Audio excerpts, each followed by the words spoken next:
Là, je suis en train de réaliser ma première vidéo YouTube, enfin officiellement. Là, c'est ma première vidéo en tant que future youtubeuse. Et du coup, j'ai voulu faire cette vidéo-là pour me présenter, dire un peu qui je suis, mes objectifs vis-à-vis de vous. Et voilà quoi. Hello, je suis Marie-Paul. Bienvenue sur ma chaîne. Moi, j'ai l'habitude de dire que YouTube, c'est pour les personnes qui aiment beaucoup parler. C'est pour les personnes qui aiment beaucoup s'exprimer. Et comme moi, j'aime beaucoup parler et je suis assez à l'aise avec ma caméra, du coup, bah voilà.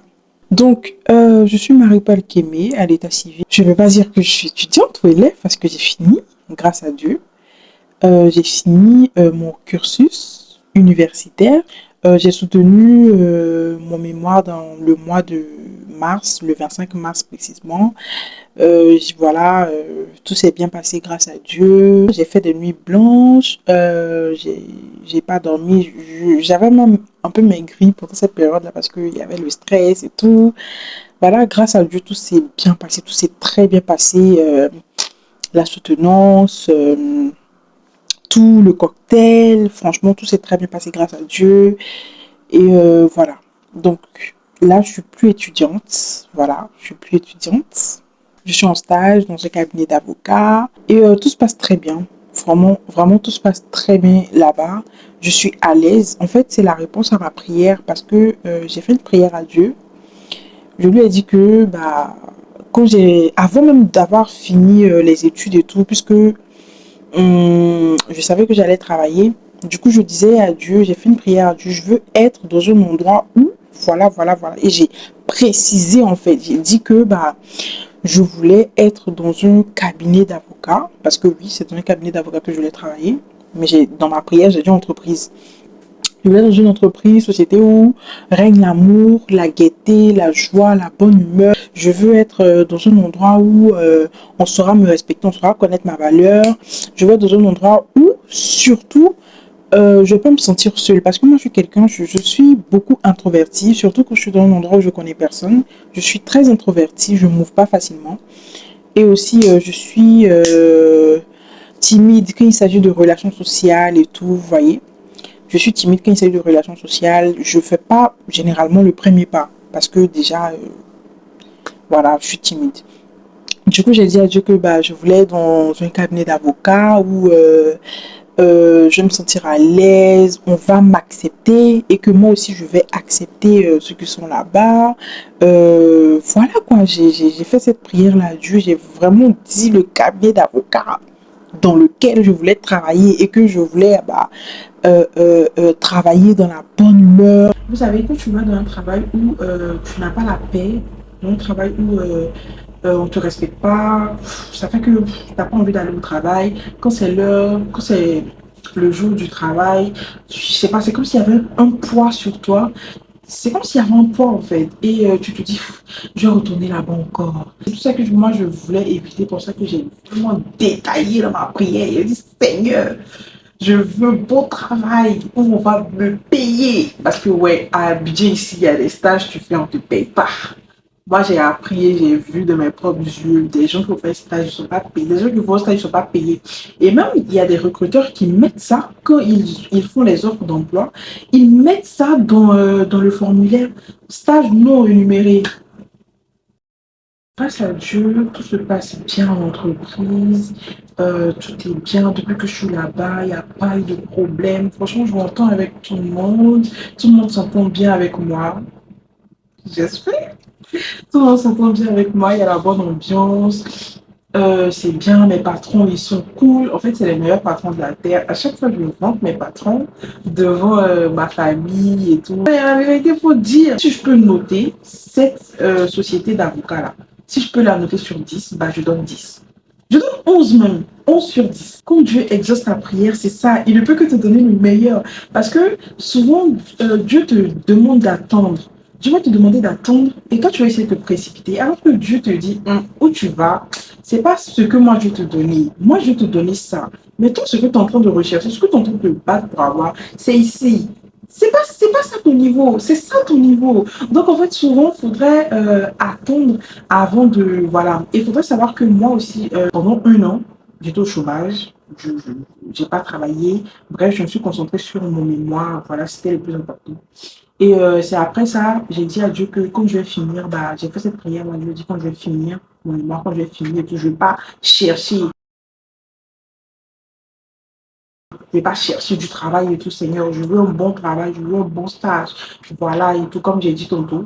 Et voilà, le Seigneur a exaucé ma prière. Et donc, j'aimerais vous exhorter, franchement, à mettre toute votre confiance en Dieu parce que le plan de Dieu, c'est toujours le meilleur. C'est vrai, vous avez l'habitude d'entendre ça, d'écouter ça. Les gens vont vous rappeler ça maintes fois, mais c'est la vérité. C'est parce que c'est la vérité qu'on vous dit à chaque fois. C'est parce que c'est la vérité qu'en fait, ces mots-là sont dans la bouche de presque tout le monde. Parce que la vérité, elle est indubitable. La vérité, on ne peut pas la modifier. Et quand la vérité est là, il faut la dire. Le plan de Dieu, c'est le meilleur. Attendez toujours le plan de Dieu. Parce que franchement, il n'y a pas meilleur que son plan. Bref, je suis également chrétienne, vous avez pu le constater. Alors, j'ai donné ma vie à Jésus-Christ en 2020. Enfin, non, en 2019. Ça s'est arrêté. J'ai donné ma vie à Jésus en 2019 lors d'une convention organisée par mon église. Là, j'ai rencontré réellement Jésus et depuis lors, nous sommes comme ça. Avant, je connaissais Jésus, mais je ne le connaissais pas intimement. Je cherchais pas à le connaître parce que oui, c'est vrai, j'entendais parler de lui, mais je ne savais pas s'il existait réellement. Vous voyez, parler d'une personne que tu n'as jamais rencontrée. Tu vas te dire, les gens vont te dire que cette personne existe. Tu vas dire, ok, c'est vous qui le dites. Ok, ok, ok. Mais quand tu as rencontré effectivement cette personne, tu vas dire, ah ouais, elle existe vraiment. Voilà un peu sur moi. Je fais partie d'une fratrie de 6 enfants. Donc, j'ai deux frères, deux petits frères, mais ils sont pas petits. Il y a l'un qui a 20 ans et l'autre a 16 ans. Et j'ai trois sœurs, trois grandes sœurs par contre. Il y a l'aînée, il y a la cadette, il y a la troisième. Et après, elle, c'est moi. Et en fait, il faut savoir que nous, dans notre famille, c'est comme si notre maman nous a fait jumeaux, jumeaux, jumeaux. Je sais pas, genre parce que les deux, celles qui sont plus grandes là, elles sont comme des jumelles en fait. Même s'il y a la plus grande et il y a l'autre, mais elles sont comme des jumelles. Et moi, avec l'autre, c'est comme si nous étions des jumelles. Et nous-mêmes là, c'est comme si on était vraiment des jumelles. Parce que quand on était petites, les gens pensaient qu'on était des jumelles. Et les gens nous appelaient les jumelles parce qu'on se ressemblait de fou. Et il n'y avait pas assez. Il y a 2 ans qui nous séparent. Donc, c'est comme si on était de vraies jumelles, quoi, vous voyez. Et il y a mes petits frères aussi. Donc, voilà. J'aime beaucoup l'anglais. Depuis la primaire, je fais l'anglais parce que je me rappelle, j'étais dans une école privée et là-bas, on étudiait l'anglais et j'aimais beaucoup l'anglais, mais j'ai commencé à développer cet amour pour l'anglais là. Lorsque je suis arrivée au secondaire, je me suis toujours adonnée à l'anglais, je bossais ma prétérite. En tout cas, j'aimais beaucoup l'anglais. Après le bac, je voulais aller faire l'anglais. Mais voilà, ça encore, j'ai expliqué. On aura le temps de parler de tout ça. Pourquoi je suis pas allée faire l'anglais, mais je suis allée faire le droit, finalement. On aura le temps d'en parler. Chaque jour, j'essaie d'améliorer my English, you know. J'aime beaucoup, beaucoup, beaucoup l'Angleterre. Franchement, l'Angleterre, c'est mon pays de rêve. L'Angleterre, c'est mon pays de rêve. Londres, c'est ma ville de rêve. Moi, je sais que j'ai la foi au nom puissant de Jésus. Je fais cette vidéo-là. Je fais cette vidéo-là pour garder, en fait. Quand je serai à Londres, je vais me rappeler. Je vais faire une compilation, en fait, de vidéos dans laquelle celle-ci sera. Celle-ci, il sera. Et je dirais, je vais en fait montrer à mes fans que j'ai prophétisé, amen, sur mon départ à Londres.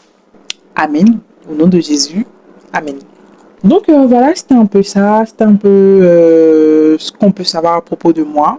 Voilà, j'ai survolé des trucs. Il y a des trucs qui ne me viennent pas en tête là maintenant, mais voilà, c'est l'essentiel que j'ai dit. Voilà, ce qu'on peut savoir à propos de moi, quand tu entends Marie-Paul Kémé, tu sais déjà que ouais, c'est une fille chrétienne. Je suis ivoirienne d'origine, de nationalité. Et je suis 100% ivoirienne.